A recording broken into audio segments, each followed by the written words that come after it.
What is the Sex Offender Registry? What is sex offender registration? We're often asked questions about this.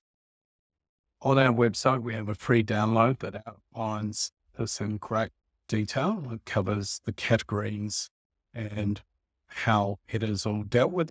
But here are just some points that I think are important to touch on.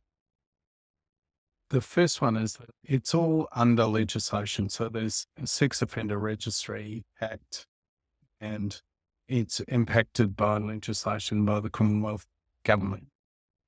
Secondly, there is mandatory registration for certain offences.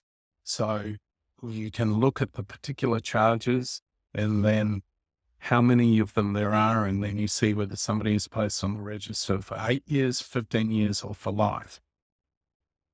There isn't a discretion for a magistrate to say, oh, look, it's an 18-year-old who's looking at photos of a cheerleader, who's 16 years old. And so I won't put them on the registry. It's just a blunt tool.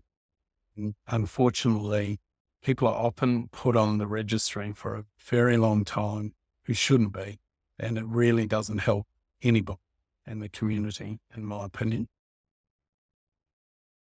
The next point I'd make is that there are lots of offences that are covered. And as I was saying, it could be looking at child abuse material. And strangely, child abuse material is anyone who's under 18. So while a young person can be having sex with somebody who is 16 or 17, they can't be looking at photos of somebody who is 16 or 17 because that's child abuse material. And so you often get people who really are doing age appropriate looking at pornography, and yet it's criminalized and it has this effect that they might end up on the register for a very long time, particularly if the police don't like them for whatever reason. It can just get worse and worse for people. A further thing about it is that personal information is required. So you constantly have to update them about if you've gone to a website and put in a new username, login, even if it's just a website that's one of people scripting in a computer language. You have to tell them if you change your phone number, which you could say is understandable, but we've had examples where people have been given phones by parole officers, and then when they give the phone back to the parole officer, they charge for not telling the police about that because they say, well, you've changed your phone number. If you get an extra tattoo, you have to tell them. So some of our clients are having to tell them 2 or 3 times a week over a period of time that something's happened. And then at a yearly review, if they ask you about all these things and you're honest, yes, I'm moved, yes, I've got a new tattoo. If you haven't done it within the time frame, they'll then charge you. And it is silly as they say, you're often going to court multiple times on things that are just so meaningless. And there's no protection in that for the community, just as, in my opinion, a way for the police to get cheap statistics. And further, as you might have gathered so far, I'm not really in favour of the Sex Offender Registry. I think it marginalises people that we really would benefit as a community by bringing back into the fold. And what happens is that if you're on the register for 8 years, you will have the police checking on you at least once a year, where they will turn up to your house in a police car, and then the police will come to your house and they'll go in your house. So your neighbours will be thinking, what's going on here? They'll often turn up to people's work and pull them out of their work, and the boss is thinking, what's going on here? And this just goes on year after year. People lose their jobs, they lose their flats. It really is so counterproductive. And the statistics on the Sex Offender Registry actually in stopping crime are just so remote. Just doesn't happen that the police use the registry to go out and find someone who's committed a crime.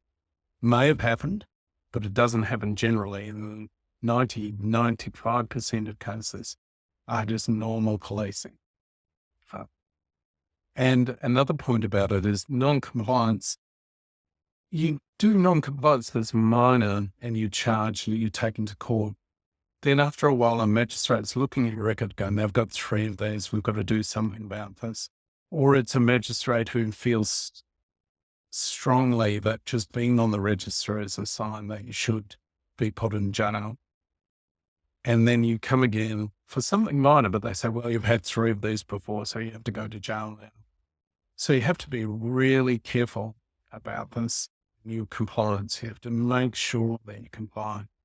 Unfortunately, there are often people who are limited in their intellectual capacity or their capacity for organisation.